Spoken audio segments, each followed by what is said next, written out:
தமிழ் நெஞ்சங்களுக்கு வணக்கம். மீண்டும் அடுத்த பதிவில் சந்திப்பதிலே நான் மிக்க மகிழ்ச்சி கொள்கிறேன். இப்போ நம்ம பார்க்க போகிறது என்ன அப்படின்னா, ஆண்கள் எப்போது அழுவார்கள்? இது ஒரு வித்தியாசமான ஒரு தலைப்பு. ஆண்கள் எப்பங்க அழுவாங்க?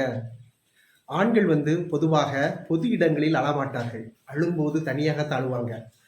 எந்தெந்த விஷயங்களுக்கெல்லாம் ஆண்கள் அழுவார்கள் என்று இந்த வீடியோ பதிவில் நம்ம பார்க்க போகிறோம். தாய் தந்தை, ஒரு ஆணுடைய தாய் தந்தை இறந்தால் அவர்கள் கண்ணீர் விட்டு அழுவார்கள். தனக்கு ஒரு குழந்தை பிறக்கப் போகிறது என்று தெரிந்தால் அந்த குழந்தை பிறக்கப் போகிற அந்த தருணத்தில் ஆனந்த கண்ணீர் விடுவாங்க இந்த ஆண்கள். தன் குழந்தைகளில் ஒருவர் நோய்வாய்ப்பட்டாலும் என்ன செய்வாங்க அப்படின்னா ஆண்கள் அழுவார்கள். நான்காவது, ஆண்கள் தனது மகளானவள் திருமணம் செய்து முடித்துவிட்டு வீட்டை விட்டு கிளம்புற தருணத்தில் கண்ணீர் விட்டு அழுவாங்க. அடுத்து, அவன் பிள்ளைகள் பெற்றோர்களை மதிக்காமல் நன்றி இல்லாமல் ஆணவத்துடன் நடக்கும்போது, அவனுக்கு பிறந்த குழந்தைகள் இவன் வயதான பிறகு சரியா கவனிக்காம மதிக்காம ஆணவத்தோட நன்றி இல்லாமல் நடந்தால் அந்த தருணத்தில் ஆண் அழுவான். அடுத்து, காதல் கொண்ட மனைவி தன்னை ஏமாற்றும் போது ஆண்கள் அழுவார்கள். மேலும் பிழைப்பு தேடி கடன் சுமைக்காக அயல் நாட்டிற்கு செல்லும் அந்த தருணத்திலே ஆண்கள் கண்ணீர் விட்டு அழுவார்கள்.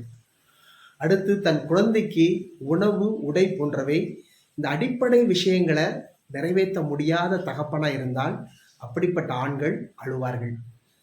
அடுத்து, தான் நேசிக்கும் அன்பானவர்கள், தாங்க யாரை ரொம்ப அதிகமாக நேசிக்கிறார்களோ அந்த அன்பானவர்கள் தான் பக்கத்தில் இல்லைன்னா அப்பப்போ என்ன செய்வாங்க, இந்த ஆண்கள் அழுவார்கள்.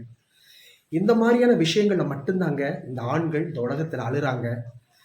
அப்படிப்பட்ட இந்த ஆண்களை நாம் என்ன செய்யக்கூடாது, அழ வைக்கக்கூடாது. இந்த ஆண் பாவம் பொல்லாதது அப்படின்னு சொல்லுவாங்க. அதனால் இனிமேல் நம்ம என்ன செய்யணும் அப்படின்னா, இந்த மாதிரியான விஷயங்கள் செய்யாமல், இப்போ என்ன சொன்னோமோ இந்த காரியங்கள் நாம் செய்யாமல் இருந்தால் இந்த ஆண்கள் கண்டிப்பாக அழமாட்டார்கள். ஆண் பாவம் பொல்லாது. இதை முதல்ல வச்சு நம்ம வாழ்க்கையில் நாம் நடந்து நல்ல வழியில் செல்வோம். அன்புடன், ஜஸ்டின்.